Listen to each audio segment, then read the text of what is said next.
Hello and welcome to the Department of Deportation podcast, the DEPODcast, where you can get all your latest news on immigration, the border, and deportations. Don't forget to visit deportmentofdeportation.com for all your latest news and merch. On this episode, we're going to be taking another look at self-deportation and how the CBP app is now called CBP Home, and they're going to be pushing self-deportation with it. There's also a Deport Me Now button featured prominently on it, and it's awesome to see my ideas in action.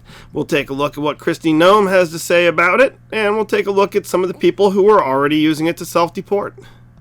So, first up, let's take a look at my second episode of all time, which was from January 19th, the day before the inauguration.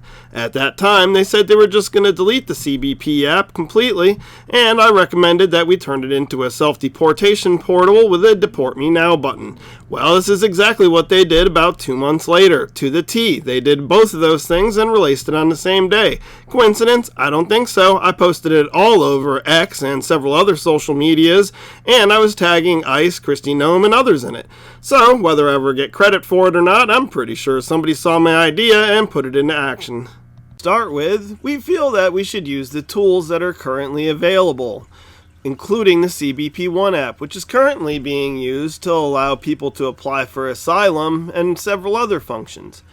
We feel that we should be putting a Deport Me Now button prominently displayed on the app, and that the app itself should be turned into a self-deportation portal. Currently, though, it looks like the app itself may just simply be deleted. Let me ask you about CBP One, the phone app that I've called concierge service for illegal immigrants. I'm sure you're familiar with it. This was the Biden administration's effort to allow asylum seekers to apply ahead of time using their phones, but not actually to provide any evidence that they needed asylum. Yes, Senator, if confirmed, and I have the opportunity to be secretary on day one, CBP One will be shut down. There's data and information in there that we will preserve so that we... So, as you see in that clip from my second episode, I was calling this almost 2 months ago, and now it's being put into action.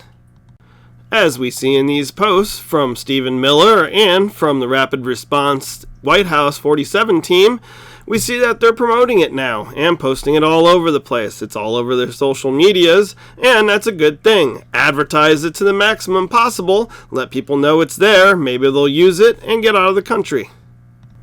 Next up, let's take a look at what Kristi Noem has to say about this.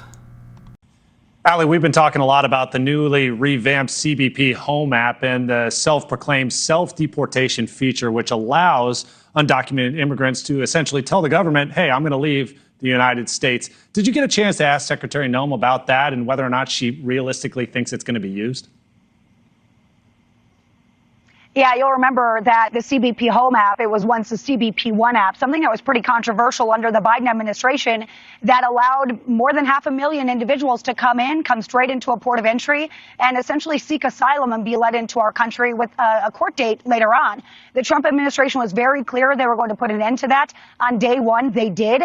So now it's been repurposed as CBP Home, which does have that self-deportation option for people that have crossed into the United States. The Secretary encouraging individuals to use it. He asked her if she's seeing individuals use it and how many of those individuals are, and if she believes it's successful. Take a listen. It's pretty interesting here. It's building momentum all the time, and we're continuing to educate the public about it. But yeah, it's, the last I checked a few days ago, it was getting, it's hundreds and hundreds. I'm not sure if we're over thousands and thousands now, but every day as people recognize that there are criminal penalties for overstaying, especially after you have final removal orders. There's also financial penalties. For every day that you're here for a final removal order, it could be $700 a day penalty.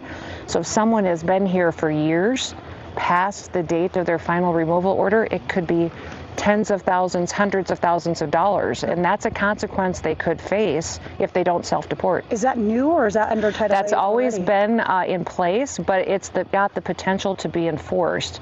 Now, we're not saying that we are going to enforce it, but people need to realize it's not just going to be a crime, and it's not going to be that if we pick you up and have to deport you ourselves, that you never get to come back. There could be financial, devastating consequences as well. So, is anybody actually using this yet? We have evidence that at least 2 people have used it so far, and it was people who were already facing deportation in the first place. The first one up is an Indian national who was part of the Columbia protest. This person is self-deporting and is seeing you being out of here. They were already on video doing it.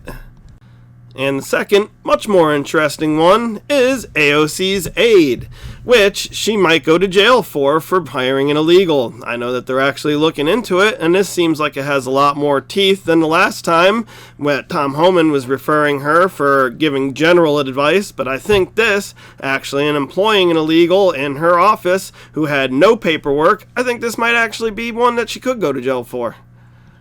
Well, he certainly won't be around to testify, though, as he is already self-deported. So, will I ever get credit for my ideas? I don't know, but I'm still extremely happy with the fact that this has been implemented, and it might get people out of our country way quicker. In fact, it already has in some instances. Well, that does it for this episode. Don't forget to like and share the video. You can find us on YouTube, Rumble, X, and Instagram. And don't forget to visit deportation.com if you like any of the shirts that you see in the background. It helps support our channel, and it's some cool merch.